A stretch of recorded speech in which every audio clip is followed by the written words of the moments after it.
On a warm October morning, on a quiet road on the outskirts of the city, Karen was driving her luxury car, lost in her favorite tunes. The streets were nearly empty, and she wasn't paying any attention to her speed. However, that peaceful moment was quickly shattered when the flashing lights of a police car appeared behind her. This area, just a few miles outside of the city center, was known for frequent speed checks, but it seemed Karen was unaware of that. Karen immediately slammed on the brakes, the sudden stop almost causing her car to swerve. She rolled down the window, her gaze clearly displeased, as if the whole world was bothering her, and only she had the right to drive fast. Her flowing brown hair cascaded down, the sunlight streaming through the windshield, accentuating her haughty demeanor. She was dressed in an expensive blouse, a short skirt, and flawless high heels, all of which screamed one thing: she was no ordinary person. As the officer approached, Karen continued to look irritated. She stared at him indifferently, as if being stopped was a grave insult to her. "What's this about? What papers?" Karen said with a sarcastic tone, her lips curling into a mocking smile. "I don't know. Who are you to ask me for that information?" She wasn't concerned, in fact. She was slightly angry at being asked to show her papers, as if she thought she was exempt from any rules. The officer, trying to stay calm in the awkward situation, let out a sigh. He could sense the challenge in Karen's tone, but patiently explained once again, "You need to provide me with those documents. It's the law." He emphasized each word, trying to maintain professionalism, despite dealing with someone who clearly had no intention of cooperating. However, Karen was in no mood to comply. She shot him a glare and leaned back in her plush seat, as if to assert that her presence was the most important thing. "If you want my documents, I need to know who you are first. Don't act like you're so important." Her tone was becoming less controlled, but she felt she was in charge of the situation. The officer remained patient, but internally, he was starting to feel the tension. Dealing with people who had such attitudes was never easy, and he knew that if he didn't handle this carefully, the situation could quickly spiral out of control. Karen took a deep breath, her expression growing more annoyed at the officer's response. She hated being treated like she wasn't the special person she always thought she deserved to be. Her brow furrowed, her eyes shimmering with anger. People like her, who were always wrapped in luxury and favor, couldn't stand being dismissed by someone beneath her. Or at least, that's how she saw it. "Where's the supervisor?" Karen yelled, her voice sharp, as though this was a demand that everyone around her had to comply with immediately. "I won't talk to someone like you." She waved her hand out the window, making her diamond bracelet sparkle in the sunlight, as if to show off that not only was she wealthy, but also powerful enough to threaten everything around her. The officer sighed softly, trying not to let his growing anger show. He knew full well that Karen's demands had no reasonable grounds. This was just a tactic to relieve her own pressure, to give her the illusion that she still had control over the situation. He had dealt with many people like Karen before, those who were used to acting on impulse, seeing themselves as the center of attention, and always trying to find ways around the law. The officer maintained his patience, not wanting to let the situation escalate, but dealing with a Karen like this was not easy. He looked at Karen, not with sympathy, but with clear-headedness. "My supervisor is busy dealing with people who know how to follow the law," he replied, his voice calm yet sharp, trying to lower her expectations. Although simple, his response was like a slap to Karen's ego. She couldn't accept being seen as someone who doesn't follow the rules, a normal person, like the others she always tried to look down on. Karen sneered, not believing what she was hearing. "You're so rude," she said, her tone dripping with sarcasm. "Do you know who I am? How dare you talk to me like that? You should know that I can make your life very difficult." The officer wasn't surprised by her words. He had heard similar threats countless times from people like Karen, people who didn't understand that treating others with respect was what really mattered. To him, Karen was just a selfish individual, living in a world of instant gratification and never having to take responsibility for her actions. The officer smiled lightly, but in his mind, he was already planning his next steps if the situation didn't improve.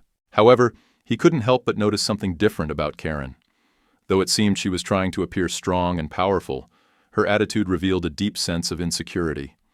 Her threats sounded confident, but her eyes betrayed a hint of anxiety as she was cornered in this situation. No longer the one above everyone, but someone controlled by the very rules she had always despised. This made the officer feel a bit of regret. He wondered if Karen would ever take a step back and reflect on herself, or if she would always live in the world she had created, where everyone around her had to yield to her. But no, he had to continue doing his job, because no one was above the law. The officer repeated once more, his tone calm but firm. "You can request a supervisor if you want, but I will handle this situation according to protocol. If you do not cooperate, we will proceed with the next steps." Karen held her luxurious phone, her expression suddenly turning hostile, as if she had just discovered a special tactic to turn the tables. She pressed the call button with a swift motion, disregarding the officer's warning, and waited while her eyes remained fixed on the officer in front of her, as if he were the only obstacle in her way. Confident that everything should go according to her will, Karen began dialing 911 with an air of complete assurance, as if it were the most normal thing to do. When the call connected, Karen didn't hesitate for a second and immediately yelled into the phone, "Hello, I want to speak with another officer. This one is a bully. He's making things difficult for me and doesn't know how to treat someone like me." Karen's voice was loud and abrasive, as if her anger was the sole reason everything should change immediately. She couldn't grasp, or perhaps simply ignored, the fact that she was misusing 911, a service intended for emergency situations only. The officer stood by Karen's luxury vehicle, and while he had mentally prepared for any reaction from her, this particular move caught him off guard. He let out a long breath, trying to stay calm, but inside, he was shaken. He couldn't believe she was actually calling 911, abusing an emergency service just because she wasn't satisfied with a working officer. Karen's attitude was all about defiance, arrogance, and a complete lack of cooperation. The officer knew he could no longer allow this situation to continue. He maintained his professionalism, but a part of him began to feel frustrated with Karen's actions. He couldn't let her misuse this system without consequences. He decided to speak up immediately. "You're misusing 911, he said, his voice still calm, but now carrying a hint of sharpness. "If you don't stop, you will be held responsible for this." Taken aback by the warning, Karen immediately reacted. She looked up, her eyes flashing with anger. "Are you threatening me?" Karen asked, her expression one of disbelief but also defiance. She couldn't stand anyone interrupting her actions, which she believed were completely justified. "I just want to speak to another officer. If you can't do your job properly, then someone else should come replace you," she continued with a tone full of annoyance and arrogance, completely unaware of the seriousness of her actions. The officer knew this wasn't a normal call. This was abuse of the emergency system, and if not addressed properly, Karen could face serious legal consequences. But what truly frustrated him was her attitude, the sense of entitlement, the arrogance that couldn't be hidden. He repeated his warning, this time more firmly. "You're disturbing an emergency service. If you don't stop, I will have to report your behavior, and you will be held accountable." Karen looked at him, her lips curling into a mocking smile. She seemed to either not understand or simply not care about the gravity of the situation. In her eyes, everything around her was supposed to bow to her will, and this time, she just wanted another officer to come deal with a situation she couldn't control. The officer repeated his warning, but inside, he began to feel fatigued. This wasn't the first time he had encountered people abusing the 911 system, but Karen's attitude made him feel a slight disappointment in how she viewed others, as though only she mattered. This situation was no longer just about a traffic violation. It had become a confrontation about attitude, power, and a challenge to the social rules that Karen had never bothered to follow. Karen felt a surge of anger rising within her. Enough was enough. She had been disrespected for too long, and now was the time to free herself from this situation. Looking in the rearview mirror, she saw the officer standing next to her car, his hand still placed on it, his eyes firm but filled with frustration. But Karen could no longer stand it. She took a deep breath, looked over her shoulder, and slammed her foot on the gas pedal. The engine roared to life, and the luxury car shot forward as if escaping from a nightmare. She thought she could get away, just like she had with others in her life. But she had forgotten one crucial detail. The officer still had his hand on the car. As Karen rapidly accelerated, the officer, standing too close to the vehicle, couldn't pull his hand away in time. In an instant, he felt a strong force tug at him, and his hand was yanked painfully. The car sped forward so fast that he almost lost his balance. The sharp pain in his hand and the risk of being dragged by the vehicle made him shout in panic, "What are you doing?" The officer tried to maintain his position and not be pulled by the car, but in that tense moment, he could feel his hand stuck in a dangerous position. He thought to himself that if the car didn't stop immediately, he could be seriously injured, or worse, dragged along with it. His chest tightened, and each second felt like a test, but he still tried to stay alert, shouting once more, "Stop right now, Karen!"